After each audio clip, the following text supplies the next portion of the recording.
Crouse.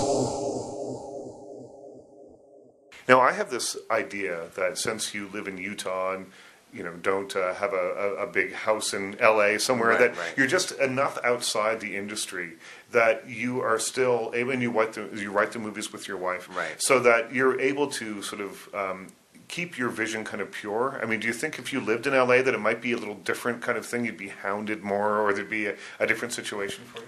Yeah, I mean, it's been great. I think so much of our environment where we live, inspires your creativity, and for us, we never know who we're going to meet at Home Depot that inspires a character in our next film, or whatever it may be. And if we were living away from that, and I think LA for me at least is so saturated with industry talk and experiences that it's like if I lived there, it's like you probably make movies about making movies or something, But for me, we just love being close to family and living in near the mountains. Right, and if you were seen at Home Depot in LA, it would be like being seen eating out of a dumpster or something. It's just it's not the thing they do down there. Right, not the thing game directors do down there. Yeah, totally. Now, is this movie for you? I mean, we talked about the biographical elements of it, but tell me a little bit more about Benjamin, and because he seems. He's a sad character. I mean, he's an unlikely hero for a comedy in the sense that he's got a lot of sadness to him. Right. He's writing from a place, I think, of sadness because his father has passed away, and the main character in his crazy sci-fi stories is a thinly veiled version of his dad. Right. So tell me a little bit more about him. Yeah, I mean, I identify a lot. My dad passed away when I was very young, and my relationship with my mom, has always been very strong, and I think, he's very passive, and he's kind of a mama's boy throughout the film a little bit, and kind of gets walked all over, just because I think he's polite, and he gets taken advantage of in various ways, but that all culminates kind of nicely at the end when he takes matters into his own hands and defends his mother's honor, as well as confronts the person that plagiarized his work. And so, to me, it's a very fulfilling conclusion to have somebody that has gone through, kind of been walked on, but been kind of cool about it and kept a lot of things inside, and then kind of see him just kind of explode, but not really change the core of his character either. He's still the same person at the end of the film, but I think he's just learned how to, stick up for himself and his art a little bit.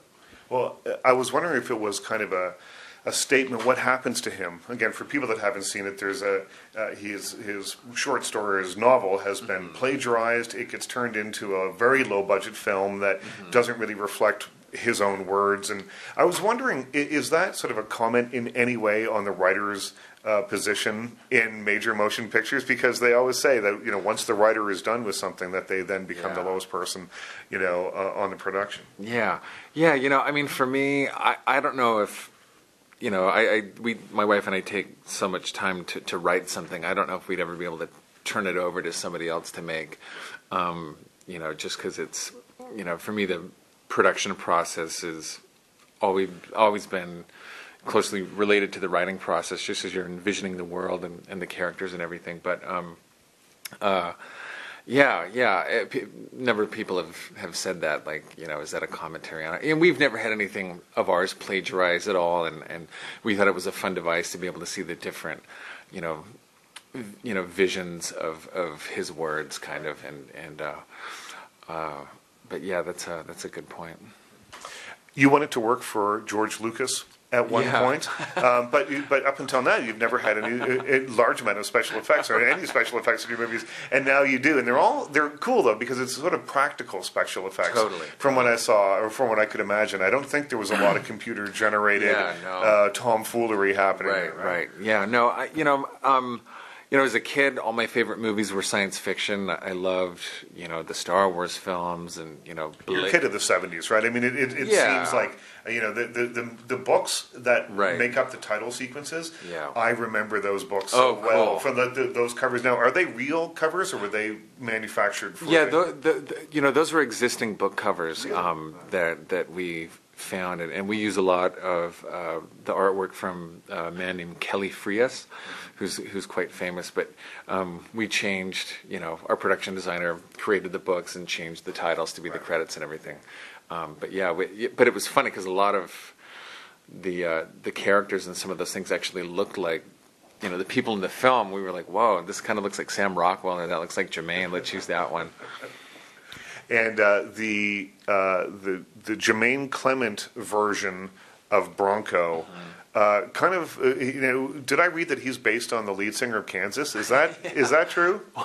Not the lead singer, but both of the the Bronco character and the Brutus character.